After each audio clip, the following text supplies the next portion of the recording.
What's good, everyone? Alex Trataros here with another Jets episode of the Knicks, Jets, etc. podcast. And with me, as always, my buddy, my co-host, my pal, the man with the plan, John Meleka. He's so hyped for today. I couldn't get the endless text stopping because guess what?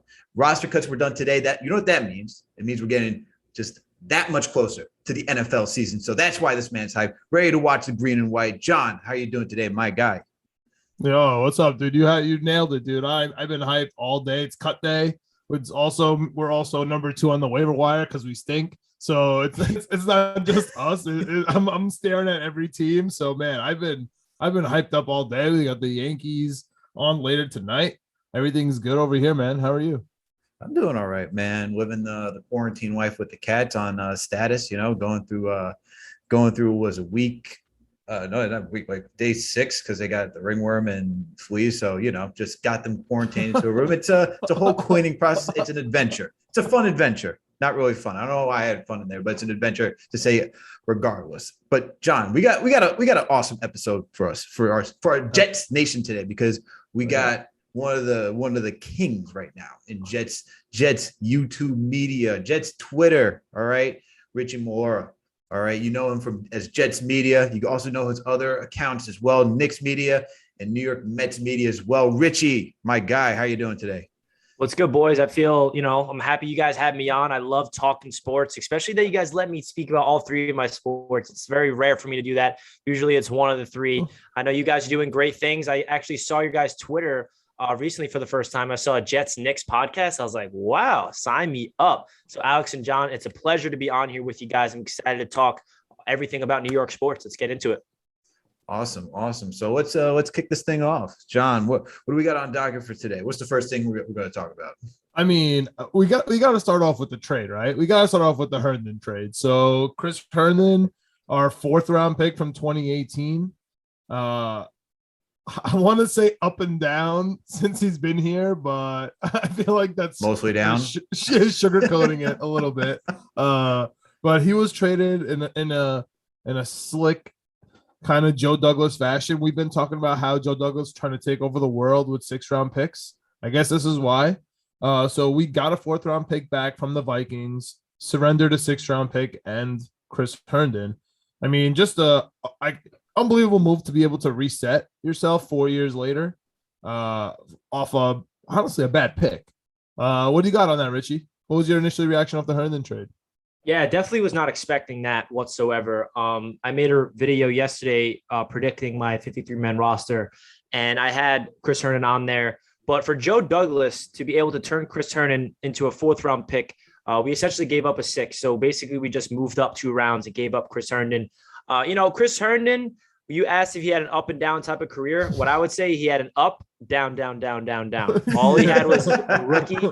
Like, his rookie season was great with Sam Darnold, and it gave us all this hope. We're like, whoa, we got to steal the draft. Chris Herndon, remember the name. Make sure you draft him in fantasy in 2019. He's about to be whatever, and then he gets suspended, and then he's the biggest hurt. Sucker, bro. The biggest fantasy sucker right here every year. Man. I lose every year because all I do is draft Jets.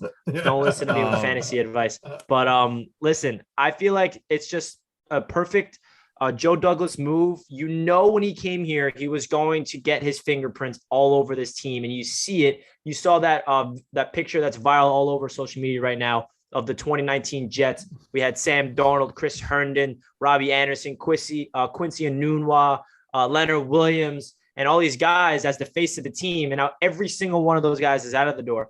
Goodbye. Joe Douglas is bringing his own guys in. He's bringing in a new culture. And it's just a matter of time. And it's crazy that Joe Douglas in only 2 off seasons was able to bring in this many people. He's acquiring draft capital for the future. He's, putting us in a position to succeed not only now, but in the future. And that's what I would like to tell Jets fans, especially going into this season, that this season's not all about this year. It's about the future. And it's refreshing that we finally have a man in the front office that is building for that. Because if you have a short-term thinker in front office, such as Mike McCagnon, it's only going to set yourself up for failure. So shout out to Joe Douglas. This is just one of those moves where, okay, I don't see Herndon as a piece of this. Instead of me cutting him and get no value, I'm going to move up 2 rounds in the draft, get a 4th-round pick for Chris Herndon. And the biggest question mark that I have about today's roster cuts, and we'll get into it, is, alongside of Chris Herndon getting traded, we cut Ryan Griffin, we cut Daniel Brown, we cut Kenny Yeboah. So we have 2 tight ends on the roster right now, and one of them is our fullback. Mm-hmm. So expect the tight end position to be addressed, whether it's the waiver wire or the trade market coming up. Yeah. So, No, go ahead, John. Go ahead. So just like really quick, Alex, we'll get your thoughts on the trade. But I also want to throw this in there too. There was a tweet from Parkland School, which I believe is either an elementary or one of or Yeboah's high school, one of his younger schools out there, and they tweeted about an hour before the Herndon trade went through our I guess media streams because it's actually not official yet. So just around that time, they tweeted that Yeboah signed a contract with the Jets. And just around that time, he also got cut. And so I guess I mean, I don't know what that means. It doesn't I'm not reporting anything. It's just kind of odd. And as you said, we literally don't have a tight end. We have Croft, as the starting tight end, and then that's it. And even though we kind of lost a little bit of money with Ryan Griffin, right? We didn't really save money. He was still some dead cat money. So even if it's true, Alex, is that even what do you think about the Herndon trade? And is that enough? If we have just Croft, just say we have Yeboah, just for argument's sake, is that enough? Or are you still looking somewhere else for a tight end to close that off? I'm still looking somewhere else for the tight end. I think, with the 6th-round draft picks, we saw what Joe Douglas did. He addressed the defensive end, getting why is the name slipping me from Houston? My goodness. Shaq Lawson? Shaq Lawson, thank you. Yeah, you saw how we needed defensive end. He traded for Shaq Lawson. We needed a tight end, so he's probably going to make another trade during the season because we can't just go in there with two. If it's just two with Croft and Yeboah, we don't know what Yeboah's status is right now, whether he's on the team, cut, whatever. Yeah. But just two, that's not enough because what isn't Croft also? Who's the one who's playing? Isn't he playing? Who's playing fullback? Wesco. Okay, and so that he could technically is also even though he's a fullback, he can also play a little bit of tight end as well. So I mean, Croft's been killing it, man. I know he doesn't have a sexy name, but Tyler Croft's been absolutely murdering it in training camp. He has experience in the league, right? And he has experience in the division. I mean, if they like what they see, I trust it. If they just want to throw Yeboah in there as whatever, that's fine. But there's gotta be a veteran tight end coming in there, Richie. What do you think, man? Yeah, I mean, there's a lot of Jets fans on Jets Twitter, thinking that Zach Ertz is an option because they are very deep over there in Philadelphia at the tight end group. Maybe Joe Douglas wants to flip one of those late round picks he got for a veteran tight end so we can get someone that's actually with experience. And there's a lot of guys on the waiver wire that's going to be available tomorrow, like Hollister from Seattle. He's been productive. Eason as well. So there's going to be some tight ends that are 100% going to be coming in because I do not see the Jets going into the season with two tight ends and one of them being our fullback. It's going to be interesting. And one note I have on Tyler Croft is I didn't really expect anything from him when we signed him. I didn't even think he was going to be our tight end number one. And then he caught those 2 touchdowns and that really raised a bunch of Jets fans' eyebrows. And then I have a lot of Buffalo Bills fans subscribe to my channel. A lot of people in the AFC East because I'm part of a AFC East roundtable. We go live every week with a bunch of AFC East rivals. And a lot of Bills fans are like, Richie, don't sleep on Tyler Croft. He's a stud. He's a really good pass catching tight end. And hearing that from Bills fans, I was like, really? So then I really did more research on him. And I've known the name. I know that he's been around the league and he's a quality guy. He's nothing to just throw around saying he's not anything you can't expect him to be, a top 10 fantasy tight end this year, but I do expect him to be, heavily part of this offense. If you look where this offense has been throughout the NFL, Shanahan style, he's no George Kittle, but this offense requires a tight end to be evolved. So don't be shocked that Tyler Croft, shocks a lot of people and finishes the season with around 600-700 yards, maybe 5 touchdowns, something like that. Yeah, just like those weird tight ends. I mean, just those weird touchdowns for those tight ends. Like when there's pressure on him, because where we're suffering the most this year is our pass protection. So, and that's where you're gonna throw to the slot receivers and you're gonna throw to the tight end. And it just so happens that our offense relies on our tight end as well. So it's really just a perfect mix. But Alex always points out that Ryan Griffin was the first signing for Joe Douglas. So it's kind of interesting to me that they kind of throw him out there, 9-year veteran, and in a spot where we're depleted, as you say. I don't know. It's interesting. Joe Douglas obviously has something up his sleeve. Exactly. He has something. There's no way. That's the first thing I thought of when I saw that Griffin, Brown, and Yeboah is cut and Herndon's traded, I'm like, okay, something is happening. And Jets fans, we have to be patient, but it's going to be it's going to be a long 24 hours until we figure out what the hell his plan really is. Now, we were just on a Philly pod last week with KB. His name's Kevin. He has a good underground Philly show, and he discussed how there is rumors how the Eagles are potentially ready to move on and trying to trade, and that the market is open for Zach Ertz, right? So if we're going to link this all together, Joe Douglas being from the Philadelphia Eagles organization, Eagles looking to move, and just because they have the depth at tight end, we do have some draft capital next year that we could give up as well, more than just a 6th round too, right? It wouldn't shock me if Zach Ertz is that plan that Joe Douglas has, because even though it's not a premier position per se league wide, right? It is considered a premier position for what this offense wants to do. So if they want to actually give Zach Wilson some weapons, Zach Ertz, man, that's a guy that would definitely improve the need at the tight end. Yeah, that's an experienced vet. Like, that's experienced vet that's been in the league. He's been with Joe Douglas in Philadelphia, so he knows his character pretty well. We know that Douglas prioritizes that, so I wouldn't be shocked if Zach Ertz is a Jet, but I'm not saying it's going to happen guaranteed, but there's definitely some, two things linking up. Yeah, for sure. And to wrap on the Herndon question that you asked me, John, I think it was fine, man. Like, Chris Herndon didn't really do much. Like, he was injured for one season, could barely get on the field. Second season, he just had a lot of drop. He had that one flash, and we thought we had something with Sam Darnold, but you can't. There's only so much you can bank on. And I think for the last year of his contract, if he wasn't showing it really during preseason, there isn't really any reason to keep him for the full season and just say, all right, we're not seeing it now. When are we going to see this? And it would just be like old Jets to say, all right, then he shows some flash at the end of the season, then you sign him, and then we get nothing from him ever again. So I think it was a smart move by Joe Douglas just to move, cut ties, start fresh, whole new regime, a whole new roster for, as Richie pointed out, that whole team with Darnold, Herndon, everybody in the uni release, they're all gone, which is fine. Whatever, it happens, but fine to move on. But guys, we gotta get into these roster cuts, man. And Richie alluded to part of the problem, like when we discussed it, which is the tight end. But let's go down some of this. Let's go down some of the key, or not necessarily key, but is there anyone? I'll just throw it up for everybody right now. Was there any cut that shocked you the most? And I'll start with you, Richie. Yeah, there's a couple.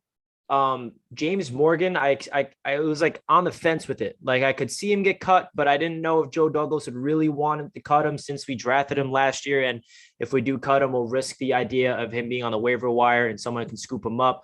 And I know 95% of Jets fans still don't understand that pick. And, we don't know why that happened. So James Morgan being cut, I didn't know. That was one of those things that was up in the air for me. Josh Adams, I know that a lot of Jets fans fell in love with him, and he's been a very productive running back, but I expected that to happen. I expected Pirine to get the nudge over him. But outside of that, I'm happy that Jabari Zuniga made the roster. I'm happy that they took 9 defensive linemen on the active roster, because that's something that's our best position, and we need to stay deep. Even though there's only 4 defensive linemen on the field at once, you need to have a steady rotation of 8 or 9 guys being able. You need fresh legs, and this defense is all about getting to the quarterback. If you can't do that, then the defense is going to fail, especially with their young secondary. I'm pretty shocked that Isaiah Dunn made the roster.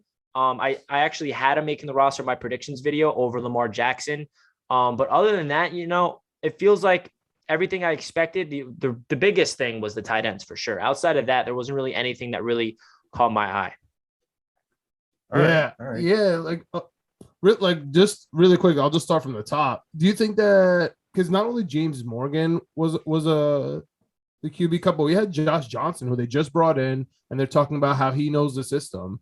So one of those guys is going to go to the practice squad, I assume. Which guy do you have coming out there? I think he might be Josh Johnson. I don't think James Morgan, watching him was tough, man. I had to watch him. I was there for the scrimmage. I watched some preseason. It's kind of tough watching him, even against third and fourth stringers. Yeah, I mean, Josh Johnson looked absolutely like really good in his first time ever, Yes. like suiting up with the Jets in the third preseason game. And everyone thought that he might be QB number 2, but we find out that they have some high hopes of Mike White, which I don't see, but I guess Yeah. the coaching staff sees something that we don't. James Morgan is interesting. I remember I was at the first 2 open practices at Jets training camp, and he played like he was way better than Mike White in both of those. He actually had really good days. And then what really caught my eye about James Morgan in particular is he was everybody was in the locker room and he was the last person on the field just working on his footwork. Not even just one of those days. It was back-to-back days. I noticed James Morgan was out there putting in that extra work. And I just noticed those types of things. And I always wanted to really like James Morgan because it was one of those picks that was a head scratcher. I'm like, okay, maybe he could be the long-term backup where we don't have to pay a lot for a backup. But now, if I had to guess out of the 2 to be on the practice squad, me personally, I would say James Morgan just because of the upside for the future. I could see both of them on the practice squad as well because we need a veteran in the locker room. We need a veteran in the practice squad. But at the same time, I don't know if Joe Douglas is ready to write off, James Morgan for the future because I feel like his whole vision when we drafted him was maybe this guy could be our long-term backup behind Sam Darnold. Now we have Zach Wilson in the building, so it'll be different because it's not easy to have a cheap backup in this league. And obviously, I think that we have probably the worst backup quarterback in the NFL. So hopefully Zach Wilson stays on the field this year because that would be a nightmare if that doesn't happen. But the whole quarterback depth is going to be interesting. I did not expect them to cut Josh Johnson. I thought he was going to be quarterback number 2 and roll with Mike White as quarterback 3 or have Mike White and or James Morgan on the practice squad. So it's really interesting to see what they did with that. Yeah, for sure. And I think the quarterback one is the one that sticks out to me. Yep. What do you got on Morgan? Your What do I boy. got on- Remember, I remember when it's just funny that he was cut right away and you have these feelings on him, Richie, because when James Morgan was first drafted, because we've always been in QB hell, right? We're first Jets fans, so I just remember Alex going off because everyone was on the Joe Douglas hype train. Oh, everything Joe Douglas does is amazing. It's perfect. Da da da. And Alex was ready to scrutinize. He's been scrutinizing him since the beginning with the whole from Ryan Griffin, right? And his whole nonsense from that, pickup to the James Morgan draft pick. So I was just waiting for a reaction, right, from Alex as soon as the James Morgan stuff came out. But it's just, I mean, the only thing that really caught me from these cuts was I liked Isaiah Dunn, man. I liked that he was getting better as the plays kept going, as the games were going, as training camp kept moving on. So I'm really happy we kept Isaiah Dunn.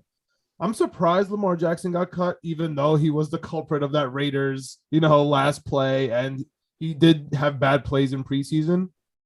I'm hoping he makes it to the practice squad. Another guy, Tanzel Smart, I'm hoping he makes it to the practice squad too. I'm hoping he hangs on. David Moore, the O-lineman we got off the waivers, he's got cut, which is kind of interesting. But for me, I honestly am kind of shocked that Vincent Smith got cut. Yeah. And especially that Jeff Smith, is on the team. Like that for me is the biggest quote unquote shocker, as shocked as you could be off, the back end of the 53-man roster. Just because not only was he productive last year, he was also productive this year as a wide receiver, and then he had that flash on special teams. And do you guys have any thoughts on the wide receivers? I know I love Lawrence Cajun, but I'm not going to talk about him. I understand why he got cut. I'm hoping he goes to the practice squad. But Vincent Smith was an actual shocker for me. And on the flip side of that, do you guys see Jeff Smith making an actual difference on this team? I think for the wide receiver, we have 7 guys already. So you can't, how many guys can you actually keep, right? That's usually, I think it's around 7 players that they have. And what we're going to probably be out, we're going to use 3 of those guys at most. And as of right now, the depth chart's set as Corey Davis, Jamison Crowder, and Keelan Cole. You got Denzel Mims, Braxton Berrios, Elijah Moore, who are right behind them.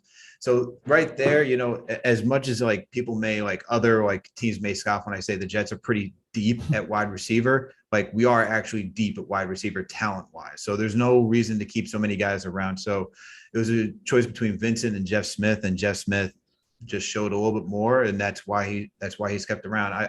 I would expect that they probably keep Vincent Smith on like the practice squad just because he has some familiarity with just like the team and being around the team and understanding the guys he's with. But I could also see it going the other way too, because he's just kind of in that in between like category where it's like, you had a good time here for what we saw, but you're not really making that much of a difference. So I think the wide receiver position is set. What was your second question? Well, I just wanted to know your initial reaction to James Morgan being cut, but that's James Morgan. Yeah. I just want to hear. I'm right. James Morgan, what a bad pick. I'm not. Look, man, you choose I knew it was a backup quarterback. It's like it's whatever. We saw what he is. Yeah. I agree with Richie. I think he's just going to be bad. We're not going to go into the season with only 2 quarterbacks. Both these guys are probably going to be like, I don't know if both these guys will be on practice squad. I can see Josh Johnson just because I think for him, they want somebody who's familiar with the offense just in case break glass in case of emergency. You need to move somebody up. But this is difficult, man, because actually I don't even think it's difficult because Joe Douglas clearly showed, like, even with Ryan Griffin, right, a guy that he signed, that he's very comfortable moving on from somebody if he doesn't see them working out. And if he hadn't seen something from James Morgan, and if he can't see that he's going to be that long haul, like backup quarterback to just be a game manager, then cut ties now. You're not really losing much. It's not like you're gaining a transcendent talent. So James Morgan, as much as I was just like, what are we doing here? Like on draft night, it makes sense why he gets cut. Yeah. Richie, are you happy with the wide receiver room right now? Yeah. So when it comes to the wide receivers room, I had Vincent Smith making it instead of Jeff Smith. I might have a little bias towards Vincent Smith because I actually interviewed him last year. So I always try to root for Vincent Smith and succeed to be like, hey, that's my guy. Yeah, but I felt like the 7 receivers I predicted was basically the same things, but just Vincent instead of Jeff, and it could have went either way. I think that Jeff Smith and Vincent Smith both bring special teams ability, but I feel like the reason why they went Jeff Smith is because he brings a different element. And even though Vincent could do the same thing as Jeff in terms of those end arounds, he has a lot of speed. And also Jeff Smith, if you guys don't know, is a former quarterback. So maybe he is our emergency 3rd string quarterback. You never know. But I love the depth at this receiver room, man. I feel like I've never been so comfortable at our playmaker position. Joe Douglas last year, he learned from his mistake. He signed Brashad Perriman, and our top 3 receivers were Perriman, Crowder, Mims, and all 3 of those guys were not healthy together at the same time. I don't think like maybe 1 or 2 games. So he understood, okay, I need to get depth. Like I need to be prepared for injuries. So, obviously we're hoping for no injuries, but this wide receiving group is prepared for it. So, say God forbid one of these 2 guys goes down, we have a lot of players I feel confident to fill in for those. And, speaking on just the guys that we have in the roster, I'm expecting big things from Corey Davis. I think that he has true number 1 receiver potential. He was the 5th overall pick for the Tennessee Titans, had one of the best college, performances ever at the wide receiver position. And he was battling injuries. He didn't really live up to the hype. He didn't, if you're drafted 5th overall as a wide receiver, you're expected to be Julio Jones level. He never really lived up to it. And then the Titans went out there and drafted AJ Brown, and he kind of went into his shadow. But Corey Davis was 16 yards shy of 1,000 yards last year in an offense with Derrick Henry and AJ Brown. Yeah. And he was the best wide receiver in football when it comes to play actions. And he also led the NFL in receiving yards for receivers that got less than 100 targets. So he is a guy that is a veteran. He's 26, entering his prime of his career, and he is going to be Zach Wilson's favorite target. On the flip side of things, Elijah Moore, I've never had this much optimism going into a rookie. I had similar optimism with Denzel Mims, but this felt different, man. This guy has superstar potential all over him, and I hate to use that word, but there's something different about Elijah Moore. And I think the difference that I see in him is his mentality. We see the physical abilities. We see his route running. We know that he has crazy hands. We know he's athletic. But every time I hear him speak, every time I hear what he has to say about his mind, it just really makes me believe that he is going to be special in this league as long as he stays healthy. I feel like, everybody's physically talented in the NFL. That's what gets you there. But what separates the good and great ones is the mind. And I feel like Elijah Moore has that. So expect him to be doing a lot of things this year. I think that Elijah Moore and Corey Davis are going to lead the receivers and receiving guards this season. Who do you see? Because I agree with you 100%. And I told John from draft night, I saw this guy. I was like, watch videos. I was like, this is the guy. I was like, he yo, liked we got a he liked special. college football. He liked college football in yards. What do you want? Yeah. But I mean, just from talent alone, and just like here, like as Richie pointed out, like listening to his mentality, you're like, oh, there's a lot of potential there. And like the fact that he fell so far in the draft, that is just remarkable.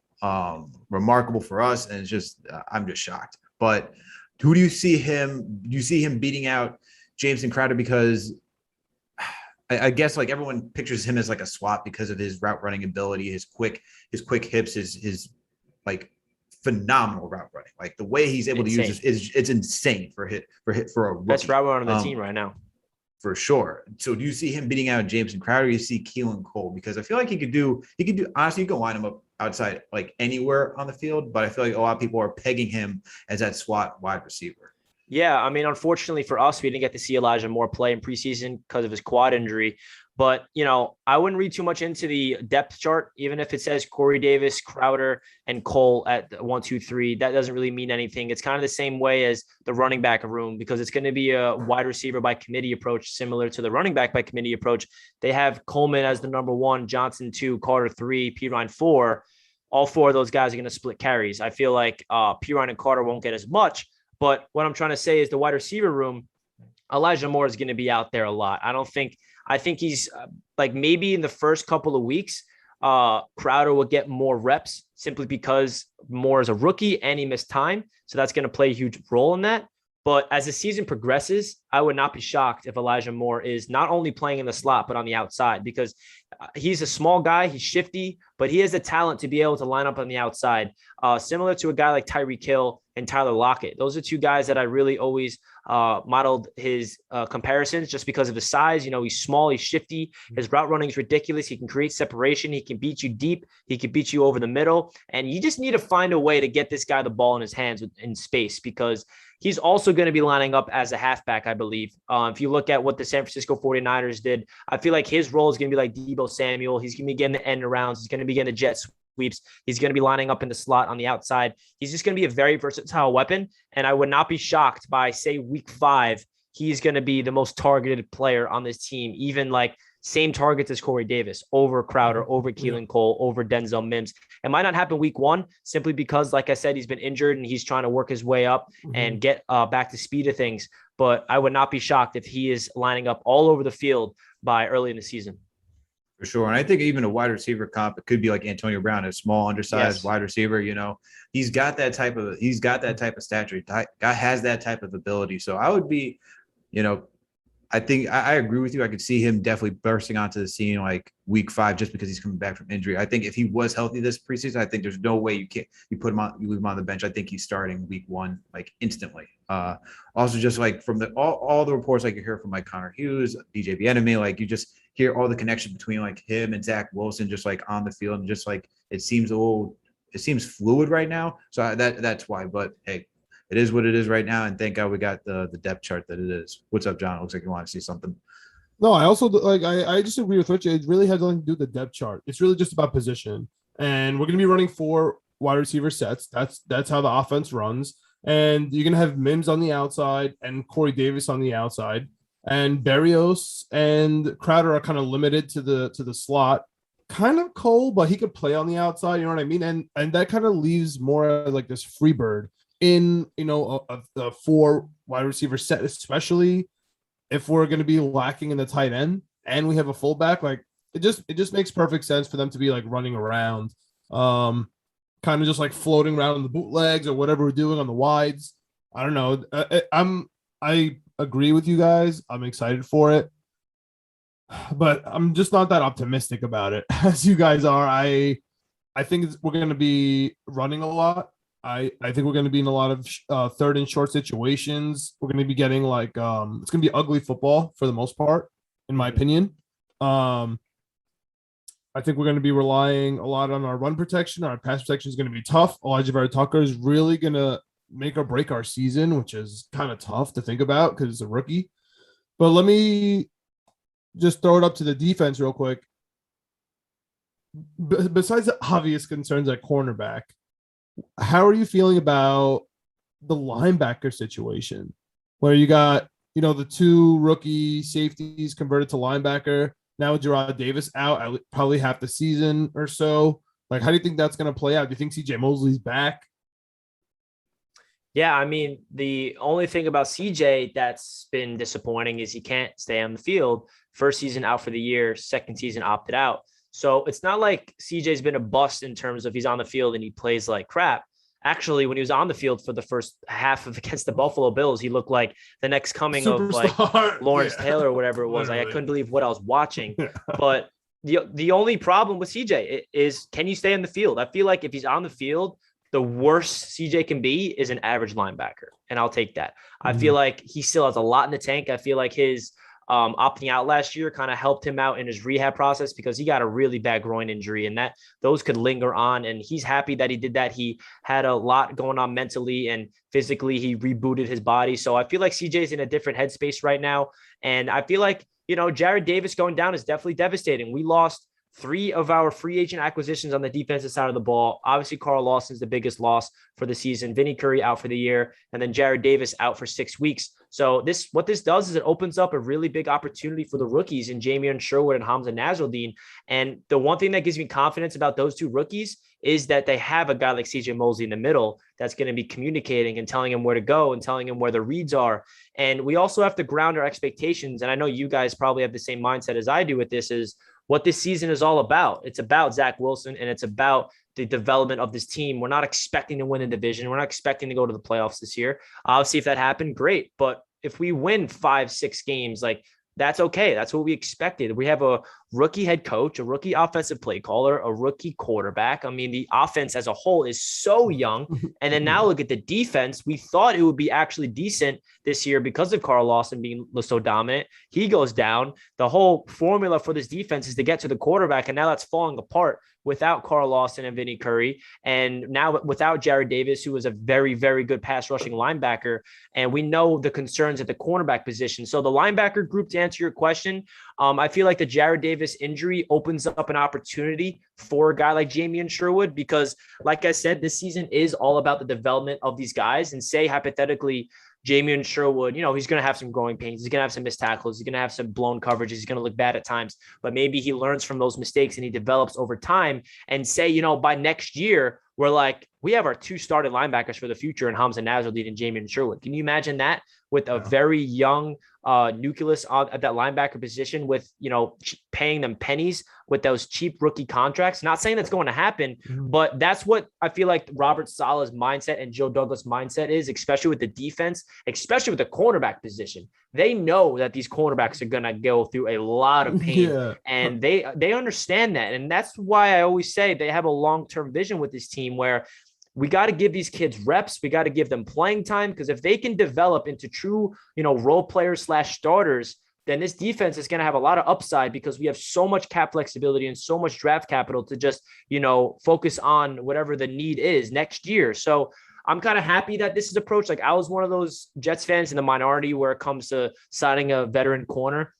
I just feel like that would not do anything, because this year we're not going all in to go to the playoffs. Like, I could see if we were a corner away to win the division then to do it, but we're not. Like, one veteran cornerback is not going to solve the issue here. It's just only going to take play time away from the young guys. So, we're going to struggle in the secondary. We know that we're going to struggle at the linebacker position, but this is the year for growth. And I feel like that's what Jets fans need to really, ground their expectations this year, because it's really easy to get hyped up and it's the season and we're going to shock the world, but that could happen, but ground your expectations to set yourself up for not to be failed.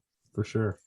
Absolutely. And Rich, you hit it right on the head. The expectation, right? What is the expectation for this season? And I don't think anyone comes in here expecting the Jets to go that far. Like, if we get playoffs, then it's like, honestly, like, to relate to all of our team, the New York Knicks, like, that's exactly what this type of season. It's like house money at that point. So, if that's what we get, awesome. But it really is about the growth of, like, Zach Wilson. It's the growth about all these opportunities now that you mentioned for the linebacker core, right? Whether it's Jamion Sherwood, whether it's Hamza, right? And you're talking about Wes Austin, Bryce Hall, all these guys getting the necessary repetitions to see what can happen for all of them. So I agree 100% with that.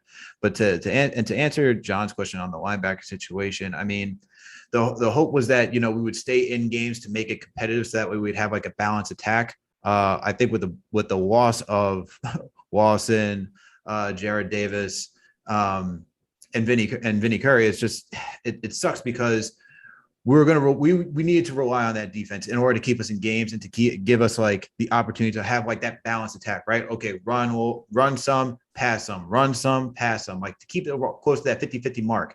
Now, if we're going to allow other teams just to pass on us heavy because we're not going to have that necessary rush while guys are still trying to learn how to cover guys, whether in the secondary or how to pass rush in the front seven, then I could see this being a lot of like pass heavy games moving forward just to stay in it. Because if we're going like 21-7, like, and we're talking like, if it's 21-7, like we got to throw, like we're going to have to get Zach Wilson those reps then maybe maybe the coaches didn't want. Maybe that's why, like, as you pointed out, we wanted that run. It was going to be a running type of game because usually what they like to do is to ease that quarterback in, right? Get him the good reps, the good looks for him. So that way he can feel confident and build that confidence. That way he's just not holding his head down like we saw with Mark Sanchez or even with Geno Smith getting frustrated, right? So I always see, like, this is my issue with just like losing everyone, like losing these guys on the defense. I think it's just going to counter that to the offense. And now it's just going to put a lot of pressure on Zach Wilson to have him perform at a higher level that I don't know if he's necessarily ready for. He looked decent. He looked decent to good during the preseason. But that's just my concern with the defense. I just want to guard a tight end, man. I just want to guard a tight end. Like, I don't need any miraculous. Like I just need one of these guys to guard a tight end. And that's what I'm worried about. I guess let's close off this Jets portion by asking, do you guys have anyone on the waiver wire? Because we are the number 2 priority. As we mentioned, we stink. We all know it. Do you guys have anyone on your mind that you kind of see or want to be snagged by the Jets? It's gonna be interesting, man. There's so many. The first question is what position, because obviously the tight end's the glaring need at the time that we're recording this, because there's 2 guys on the roster, but there's so much need on this team, whether it's offensive line depth, cornerback depth, linebacker depth. You know, you can argue everything, and it's gonna be interesting to see. I like Hollister, but I don't know if he's worth it at that second thing. Maybe another edge rusher that can come in, even though we got 9 guys on the active roster right now. But I don't know if you guys know this, but we do have 1 spot open right now because the Jets announced a 53-man roster and Chris Herndon was on there. That's what I'm saying. Well, that's why, like, I'm like, even my tinfoil hat's even more on for this Yeboah thing from his school. You know what I mean? That's why. Yeah. Like, you know, that's why. Like, just sign our guy Yeboah, please. Like, that was my sleeper this year. Like, I don't know why he got waived. We have 2 tight ends, Joe Douglas. He has a plan. I just don't know what the hell it is. But to answer your question, there's not really 1 or 2 guys like that comes to mind in particular. But I think it's going to be a tight end if I had to guess. If it's not Kenny Yeboah. Alex, you got anyone on your mind? There's no one on my mind in particular. I think if we're gonna say, I guess it's just, and Richie pointed out, I was like, what position are we looking for? Because we do need some line depth. We need offensive line depth, defensive line depth. I feel like we even need linebacker depth. I'm happy Marshall stayed on. Me too. Speaking of offensive line depth, I'm happy he made it. The only guy I have my eye on is Trufant. Right, he was Desmond Trufant, the cornerback. He was cut because I think his dad's passing away or something like that. So he was away from the team for a couple days. So they just cut him because he hasn't showed up for anything. So I'm hoping, praise to his family and stuff. But if he decides to come back to football, hopefully we can snag him there. That would be really cool. If all of a sudden we have Bryce Hall and Trufant, like that would really change everything. Then I'm like, okay, we kind of have a chance against Carolina week 1 to just like shut down Robbie Anderson, focus on CMC. And now we have like it's a whole different ball game. So it's really interesting what one player can do. For me, that one player is Elijah Vera-Tucker, and I can't get my mind off him. Like literally, that like him and the linebackers, right? Because if we're gonna get cut up on the tight ends like we did last year, then it's hard to watch. It's really hard. Like we like players I've never heard of just getting like 2 touch. Like it's tough. All right, like it's really hard to watch. So that's really it. For me, if you just put Trufant out there, at least solve one of the problems. I'm really good with the offense. Besides like offensive line depth and the tight end, like I don't want any more running backs. I don't want any more wide receivers. Just like stay away from me. You know what I'm trying to say. But we have a lot to handle because like Hunter Henry and Jonnu Smith and Gesicki, and like every single team has ridiculous tight ends and we have to play them. And speaking of, we got Mac Jones now. Your boy McCorkle. He's now starting in New England. I mean, he could throw. Like we have no days off in our division, especially at all of our weak spots. So I don't know. I'm kind of nervous as the year is coming closer. I'm getting kind of nervous about how we're gonna approach this division. It's getting kind of scary. But do you guys have thoughts on Mac Jones? Do you think they got better or worse? I don't know. I think that's incomplete to even say if they got better or worse. I know I think the rumor mill, or not even the rumor mill, the reporting here in Boston area, New England area, is that Mac Jones has really been like showing out throughout practice. Has played. We call that Billy B propaganda. he played pretty well during the preseason. I think for the cutting ties with Cam Newton was more of just like getting back to what the Patriots way was, which is just kind of being like under the radar, not a lot of personalities, just go full reset. And I think Bill Belichick liked what he saw in Mac Jones. I'm not terrified that he's starting, but it says something that Bill Belichick wants him to start. That's all I get from it. Yeah, I didn't really expect Cam Newton to be released. If anything, I would think that he'd be benched and he'd be quarterback number 2. But it's interesting that they just completely cut ties with him. And that makes so much sense that you say, the Patriot way, everyone's low key. They don't want a big personality like Cam Newton on their team anymore. I'm going to have a front row seat. I'm going to the home opener, Mac Jones versus Zach Wilson. I got a pit in my stomach thinking about it. I know, dude. I'm also going to be in Charlotte for week 1, actually. So I'm going to watch Sam Darnold versus Zach Wilson. That's going to really be insane. But Mac Jones, he's going to be. It's interesting that Belichick is rolling the dice with a rookie quarterback like that, and that scares me in a sense of Belichick has this much confidence in him and he sees this much potential in him. But we're all suckers of this, and I'm trying to change my own mindset with this because the Jets have been so bad for so long in our lives where we're worried about what other teams are doing, where we should just really focus like, what can the Jets do to beat these teams? What can the Jets do to really, get over that hump? Because I feel like since we've not been to playoffs in a decade and all this stuff, our mindset is, and you got to be worried about your opponents for sure. Because if you're not, then you don't know what's going on. That's what I'm saying. But I don't know, man. I'm just worried about Zach Wilson, his development. If Mac Jones pans out, good. But I hope he doesn't. Preach, bro. Preach. I love Richie, that. It's the traumatized Jets fans in us because we know there's a certain guy in TB12 that was just like dominating the fucking AFC East for so long, and you're just like, come on, man. Like, when is this going to end? When is it going to be over? And then he leaves, and you're like, oh shit's open again. And it's just trauma, man. We all get it. It's just freaking trauma from watching Billy B just go at it. You don't understand. I've been literally terrified that week 2 we would injure Cam Newton and Mac Jones would come in and absolutely ruin our life forever. Like that's how much trauma I have. Like I was like already picturing that scenario happening at home too, right in front of my face. So I'll be at MetLife as well. Just like just all the bad things. But do you have the Jets making the playoffs? I kind of want to end the Jets talk on that. Yeah. Do you have what's your over under? Like do you have them getting on the over 6.5? It's so tough. I try to ground my expectations so I'm not disappointed. I can see, I would say the lowest they'll get is 5. And the ceiling, if everything clicks and everything stays healthy, is 8 or 9. All right. So 5 to 9, no playoffs. Yeah. All right. That's fair. I don't see playoffs, but I said no playoffs for the Knicks too. So perfect transition. Perfect transition. Richie. Here we go. So Richie, we're all Knicks fans here, as I said earlier. How do you feel? How do you feel about the status of this team right now? From what we saw last season to the draft to free agency to now, like what is your current feelings on the current state of affair of the New York Knickerbockers? I would tell you that if I told myself 3 years ago that the Knicks would be the best teams out of the Knicks, Jets, and Mets, I would be like, really? That's insane. I just cannot believe what this Knicks team has done in their first year under head coach Tom Thibodeau.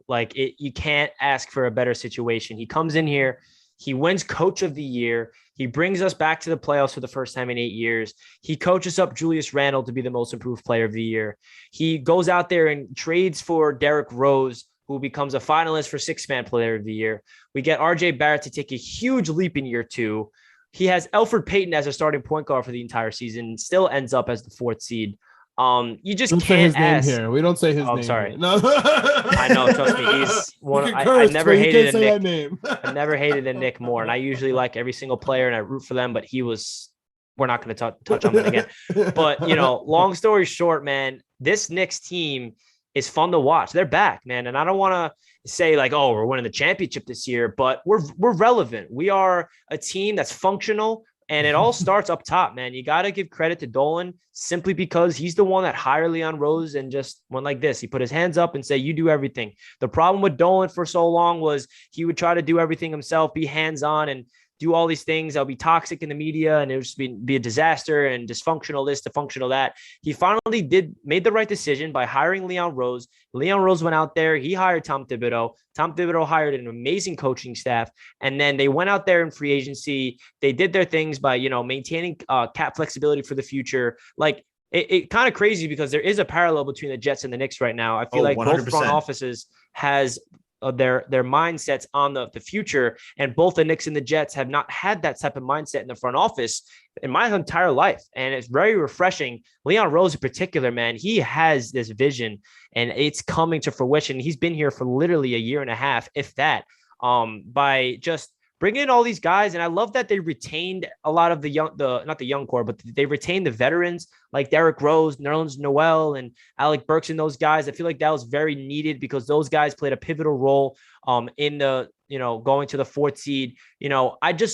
All in all, I love the identity and the culture that's brewing here. I feel like we have a structure that's successful. And that's what the Knicks have lacked. I feel like if you have a real coach that knows what he's doing, and this is with any sport, if you have a structure and a system, it doesn't really matter what type of players you have in your roster. All they need to do is buy in and play together. Obviously, if you have more talent, you're going to, be better. But if you look at that Knicks team roster last year on paper, it's nothing special. They had pretty much the same exact roster the year prior with David Fizdale, and it went to crap. So shout out to Julius Randle for putting in that work, proving us all wrong. Shout out to my guy, RJ, who took a huge leap in year 2.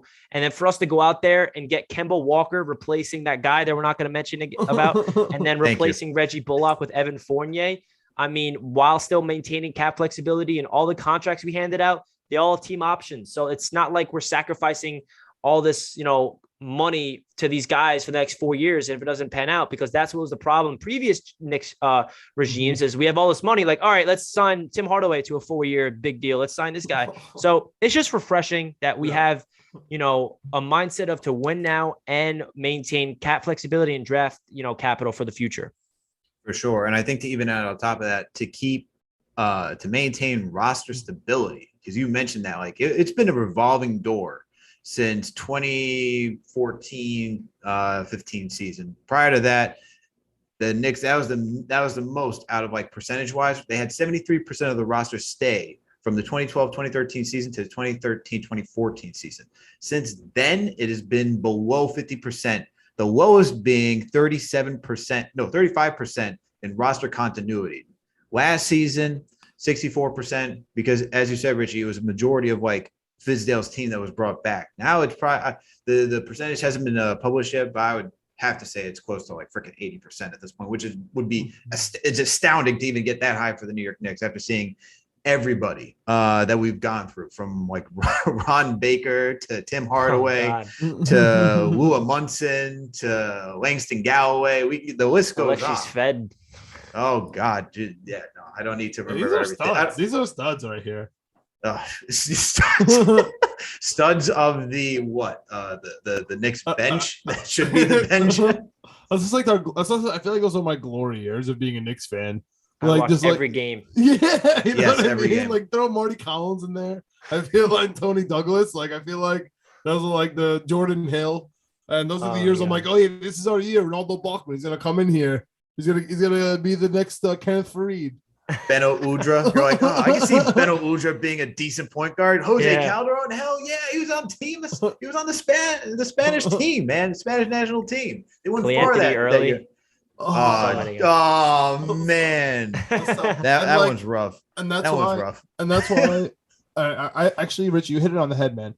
That's why the Jets and the Knicks organizations are really on the same path. Like the Joe Douglas, Leon Rose, like they look like they're running on the same path. You got Salah and Thibodeau. We're hoping Salah, it literally turns into Thibodeau.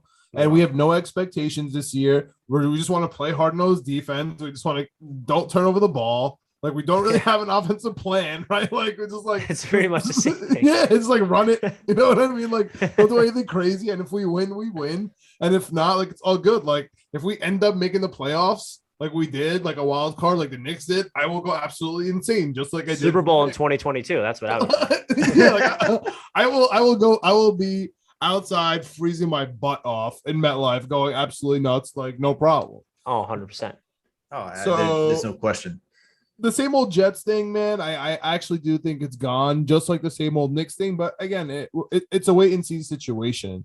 Man, I'm so excited. I'm gonna be at week 2 also, the home opener. I also bought tickets to the London game. Oh, wow. I'm so hyped for this Jet season, man. So I have nothing to say about I have nothing more to say about the Jets. I have nothing more to say about the Knicks because the problem with the Knicks, right, for us now is we already hit that plateau, right? Because the Knicks are they exceeded our expectations from last year, and we kind of kept the same roster. We added Kemba, who really excites us, and Fournier. So, like, you know, a logical brain would say, oh, okay, so now we did 4th seed, we stayed the same, got a little better. We're going to be 4th or better, or if we're 4th seed, we're going to win another round in the playoffs. You know, actually get to the second round. It just doesn't seem likely. So that's what hurts. That's what hurts. Like we're gonna get better, but we're gonna get worse. We're gonna have worse results. But the thing is, like, if in a vacuum, if it was that, sure. But the thing is that it's not a vacuum. All the other NBA teams, especially in the East, got better too. So if we got the 4th again, then that really is solidifying something about the New York Knicks. But my expectation is somewhere between the 5th and the 6th seed of where they're going to Richie, can we win first round? Can we win first round, Richie? I know how Alex feels. We better. Ooh. I mean, listen, last year, the playoffs, I've never been so more like yelling at my television. And I was at game 1. And I never left the Garden a more like depressed feeling, man. Like I can't believe we let that game slip through. Like there was 58 seconds left or something. And I was with my dad and I looked at him like, we got this. Like we're up by 3. And then that crazy Bogdanovich three-pointer in the corner. I know. I literally wanted to rip my face off, but I know both those are right in my eye, bro. Like, I feel like they're right in my eye. Yeah. Like, the worst part about, you know, the Knicks last year is what defines superstars and what defines really good teams is your playoff success. So some people look at the Knicks, oh, it's a fluke. You know, they look really good in a pandemic year and they absolutely shit the bed in the playoffs. And Julius Randle was nothing like he was in the regular season. RJ Barrett disappeared. Derrick Rose was the entire team. Well, we just happened to be unprepared. We were a very inexperienced playoff team. And so was the Hawks. But the Hawks' game plan defensively was ridiculous against Julius Randle. And they also went all the way to the Eastern Conference Finals. But to answer your question about do we win a playoff series, we better. Because if we go out there and lose again in the first round in 5, that's a big disappointment. No matter how much regular season success we have, we're going to be right back to square one. What if it's in 7? Does that make you happy? Who in 7? What if it's in 7? Like Knicks losing 7. You happy with that? To anyone, the Hawks. The Hawks? Oh God, Jesus Christ! No, we're not. I know it hurts. No. Trust me, that doesn't hurt. I'm trying to ground my expectations too. Because I'm with you. I want to win the first round too, but like, it just. I'm trying to be a realistic fan for the first time as a Knicks fan because this is a hard task for him. This is a very hard task for John. Because I'm finally secure, right? I'm finally secure, right? Finally, I'm like, all right, like we're okay, like we're not, we don't have to sit there and like write, essays and dissertations about why my team should be like have a primetime game. You know what I mean? Like we're finally on the map. We finally have a star on the team in Randall. We're we're a team. We're a real team. We have players like Kemba Walker who actively are coming here. So now it's really about like managing expectations and like being realistic. And so again, I just feel like we got better and our results might not show it. I'm hoping that's just regular season standings. But dude, we can get under the 7th. Like if we're 7th, we're done. Like we're 100% we're not getting out of the first round. So it is such a small likely. window. Yeah, I know. Like I'm not expecting us to be the 4th seed again. Like even though we so got only better, 5 or 6. So it's exactly, only 5 or 6. Even though we got better this year and we have continuity now, and we're going to year 2 with Thibodeau, like I'm not expecting the 4th seed, even though because I kind of want to ground my expectations. And like you, I think you said it yourself, Alex. A lot of teams in the East got better. And we got, I don't want to say lucky, but that 9-game winning streak was the reason why we became the 4th seed. And we had home court advantage. Like what? We had home court advantage. I don't know how that even happened. Like it doesn't even feel real.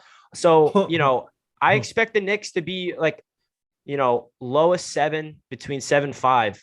I hope, bearing any injuries. 7 scary. 7 teetering on just like, oh crap, shoot. I can't do the play-in, man. I cannot do the play. I know. My heart will be out. And I remember when they out of my body. I remember when they announced the play-in tournament last year. I was like, yes, it gives the Knicks a better chance. We can get the 10th seed and still make the playoffs. Like that was my mindset going in last year.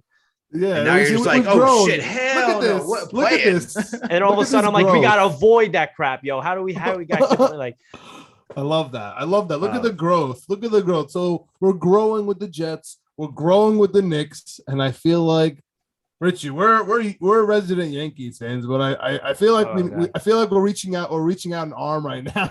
Here's an olive branch. Yeah, we need to help a brother out right now. Because our video producer, Greg, is also a diehard Mets fan. We got Richie. If you're watching on the YouTube, give him the thumbs down. Which usually, right? we share the Todd Frazier, the Little League World Series king, and he had the thumbs down for the Yankees, and that was a celebration, and we cheered about it. That was nice. Now with the Mets, we got Javier Baez doing a thumbs down, and now it's terrible. And now we have him doing a thumbs up, and now a medium thumb. Mets are all confused, but they did win today. Javier Baez, in a Disney movie type of way, slides home, right? And then they're looking for his jewelry after the game, which is so classic by the home plate. But dude, what's going on with the Mets, dude? If they don't make the playoffs, I will throw up. Even as a Yankee fan, I'm gonna throw up if they don't. I know, like it doesn't look like, but I'm gonna throw up because of just the clip that they fell off of. But what's the state of the Mets, man? How you feeling right now? How I'm feeling about the Mets is I'm really excited for football season. Listen, this Mets team was staying in first place with all of these injuries at the beginning of the season somehow. Like everybody was injured. We had guys from AAA, AA, rookies playing, like no names coming up and playing quality baseball for us. And we were staying in first place, but there was always a sense of like, this doesn't feel real. It doesn't feel like we're that legit. And Jacob deGrom was literally on pace to have the greatest season of all time. And of course he has to get shut down and he's out for the entire season. And then, Francisco Lindor, we signed into the big contract and, we're in New York, booing happens. And he's being booed in April. Like that's a little too soon for my opinion. Like I'm not a New York fan that boos unless it's something that's really out of hand. Like I don't agree with all the booing that's happening with the Mets team right now, but it's just it's a disgrace. Like I'm kind of like embarrassed as a Mets fan, just but from the Mets fandom more than like the team. Like I what Baez said in the press conference the other day, I'm pretty shocked he actually called out the fans. You never turn on the fans that way, but at least like you said, in Disney fashion today, the Mets were down by 5 runs in the bottom of the 9th and somehow scored 5 straight to win the game. I don't know how they ended up doing that. Unbelievable, dude. Unbelievable. But this Mets sliding team was perfect, dude. I know, literally. Baez's hustle, like it was Conforto hit it down the left field line. He scores from first base because the left fielder juggled the ball. His baseball instincts, his base running is so fun to watch. And even though Baez leads the league in strikeouts, he is still such an energetic player to watch. But all in all, this Mets team is going through a lot in this offseason, a lot of change. I want Rojas gone. I think we need new people in the front office. This is, Cohen's first time as a Mets owner. So this is the first time he gets to evaluate this team. And he got, firsthand perspective of who's doing their job well, who is not. So he's going to do a lot of things this offseason.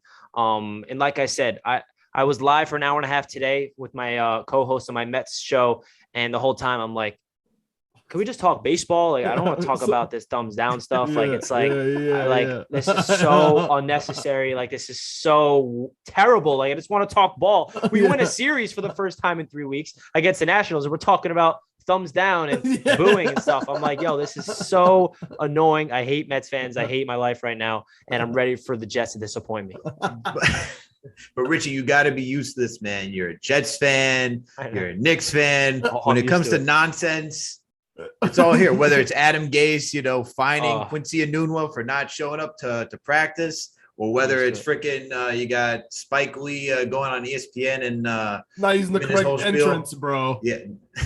Oh my God, that be used to it, man. Nuts, bro. Everything is dysfunctional in my life with these sports teams. That drove me nuts. And I thought the Mets were going to be the best of all the 3 teams. I did, but you know what's ridiculous? Yo, dude, honestly, the biggest sympathy I have for the Mets and the Mets fans is the whole Carlos Beltran situation. Yes, thank you. Because Rojas is terrible. Like, dude, right when it happened, he's so bad, bro. Your manager's so bad right now, and it's just totally not fair that Hinch is back in the league, Cora's back in the league, and Beltran's like, no. Like, he was hired, and he's still like kind of blackballed, I guess. I think was so pumped up about that too when it happened. Obviously, before the scandal came out, like before I was knew pissed. And I was pissed as a Yankee fan. I was like, "Oh, we interviewed him. We had him." And then we settled on Rojas. I'm like, okay, this is a 1-year trial. And then going into the season, I'm like, yo, Cohen, like, you better not keep Rojas here. Like, he is not the guy. Like, he's literally not supposed to be a major league manager. He's a minor league guy. Yeah. He just happened to be the manager because there's no other option but because him. It was a scandal, bro. That's why. You know what I'm saying? He wasn't hired. It's just devastating, man. And the Yankees just all of a sudden just make moves at the deadline, and now they're back to being the Yankees. Like, the first half, it was the Mets being better than the Yankees. I'm like, holy God, this is sick. The Mets are better than the Yankees. I can't believe my eyes. And then the deadline happens. We trade for Baez. You get Gallo. You get Rizzo, and now you guys win, like, it felt like 50 games in a row. And I'm sitting here like, wow, that took a swing in my favor. I know my group chat, especially with our video producer Greg. Man, I wish he was here right now. He was going off at me. He's like telling me about the Mets. He like laughing, laughing emojis at night. I wake up to them, because the Mets are killing it and the Yankees can't win a game. We're all laughing about Boone. Like, we're all, like, joking about how everything flipped. Oh my goodness! Like, we're all like talking about Kluber. Meanwhile, he's terrible. Chapman, that whole thing, and now we're actually good. And it was as soon as we got Rizzo. But we're not here to talk about the Yankees. Well, I mean, let me ask you this. Last question on the Mets. Are you signing Baez? Good question, man. It's going to be after this whole week of the past 48 hours, like, for him to turn on the fans the way he did. And you guys saw what Mets fans did to him today in his first at bat.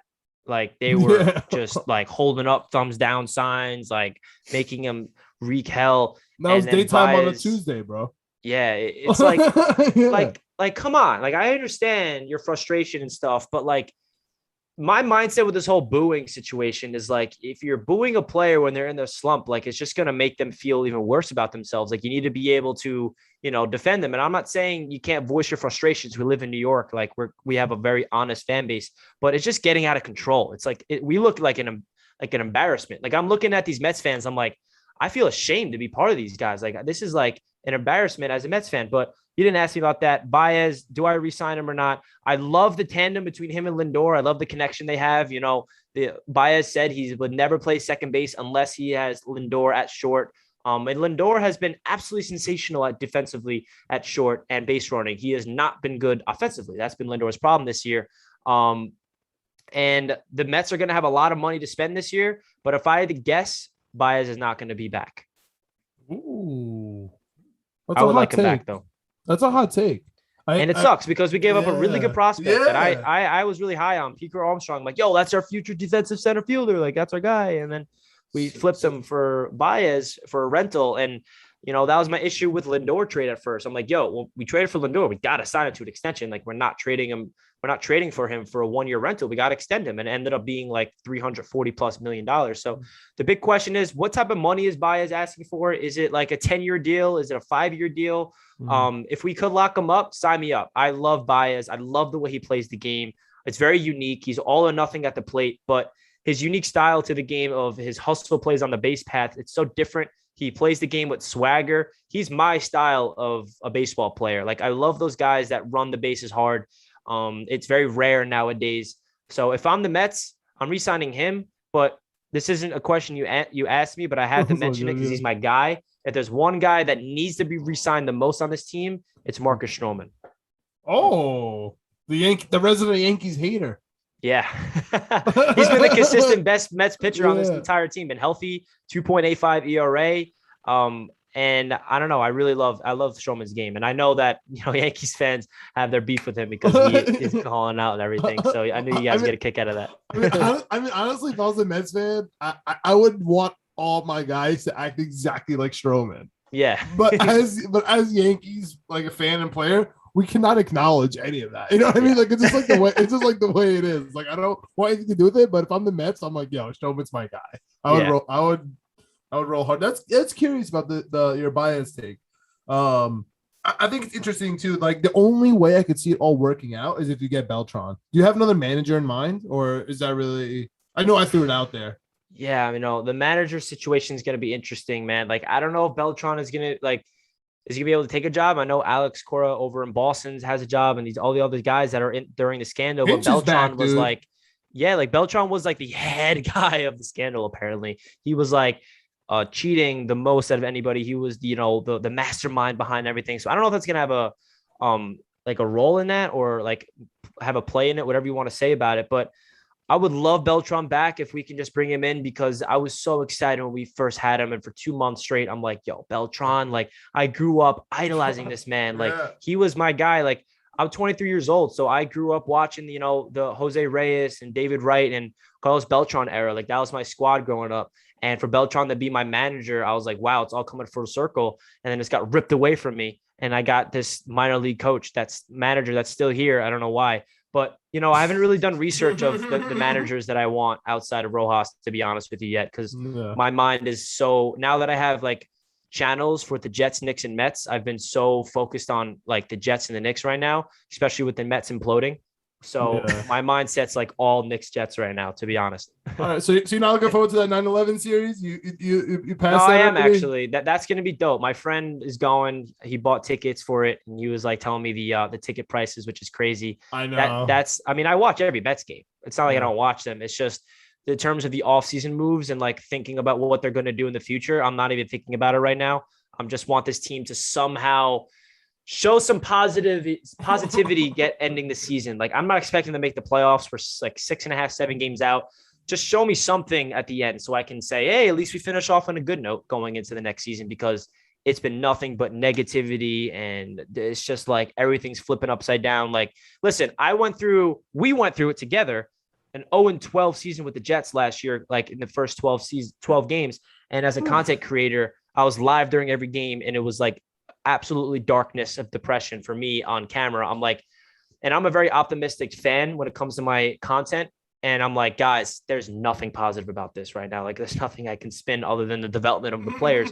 So I'm trying to do that with the Mets right now, but there's no positive spin I have other than we have an owner that has a lot of money that is like a fan tweeting about everything. So I don't know. There's a lot to say about the Mets, man. Well, what's one positive thing? Because we're not going to let you end off on your team. Like, come on, what do you want? Okay, yeah, there is some positivity with this team, that's for sure.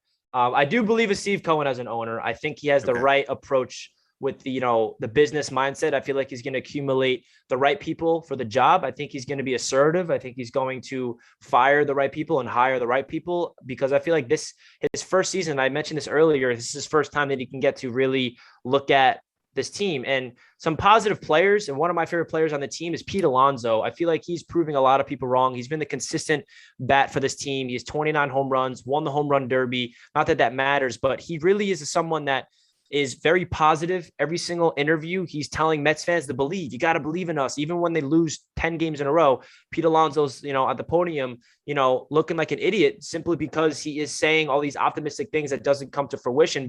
And Mets fans are like, why is Pete saying all this stuff that doesn't happen? Like, you need a positive voice in order. You need to have some type of faith and hope, or else that will never happen. So Absolutely. Pete Alonso is my, biggest star of the season for me. And Jacob deGrom was, obviously the star as well. But I'm a very strong believer in Francisco Lindor. A lot of Mets fans are already turning on him. Like, we have 10 damn years with this guy. And I genuinely believe that he was going to really break out. Like, 45 games leading up into his oblique injury, he was slashing like the Francisco Lindor at the Cleveland Indians. But Mets fans won't admit that. Like, he would go 15 games straight with a hit. He would look sensational in the field. He would do all these great things. And then, bottom of the 8th inning, he grounds out. Boo. This is the stand. We had this. We were preconditioned with this A-Rod syndrome.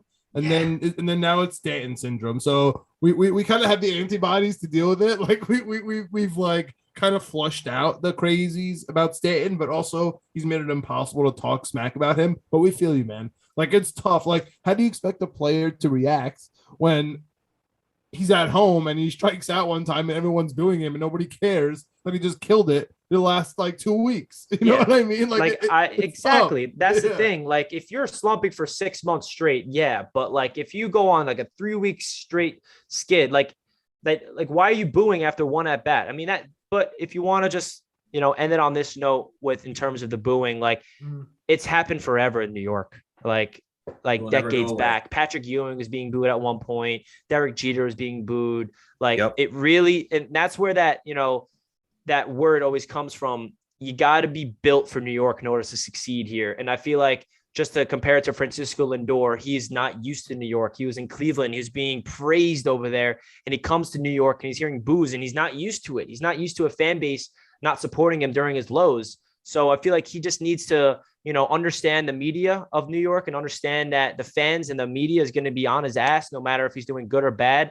And he has 10 long years here. And I feel like this is the season for him to really understand what to expect, because he's not handling the boos right. Like, he's like, I can tell it. Like, it's not like Lindor, as you guys know, at Cleveland is known to be one of the most positive, bubbly personalities in baseball. Like, he was at one point the best shortstop, and then now he just seems depressed, like at all times. And it's sad.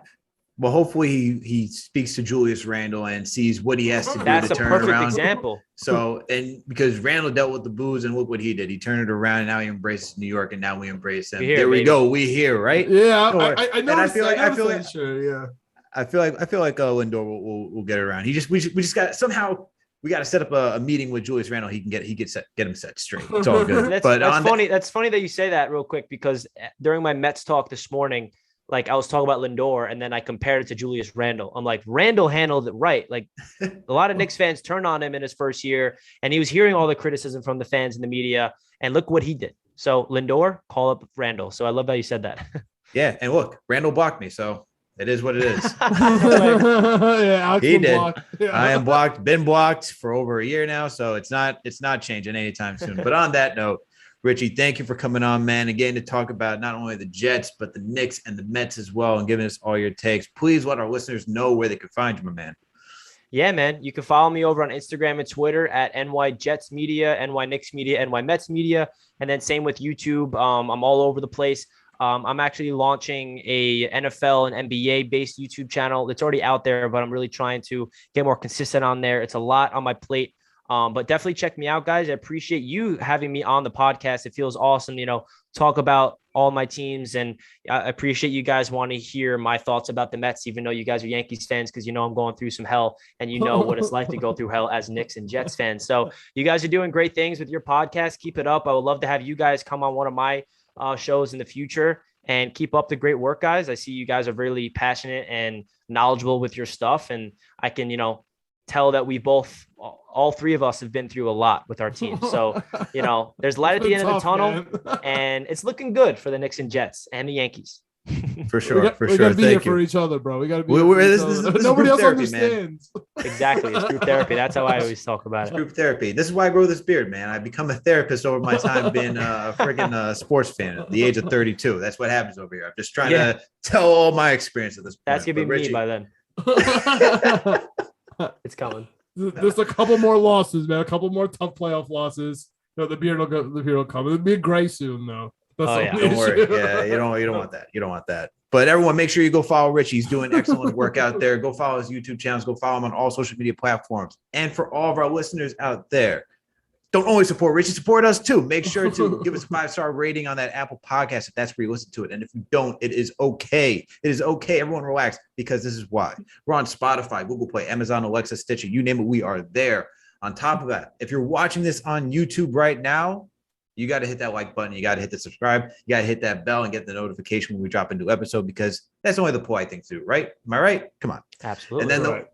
And then the last thing of all things, please follow us on all social media platforms. We're on Twitter, Instagram, Facebook, TikTok. You can follow us at Knicks, Jets, etc. Just one for the entire handle. Please make sure to do that. And everyone will catch you later next week. Enjoy the Labor Day weekend. We will not be dropping on the regular schedule next week. We're going to be dropping a little bit later.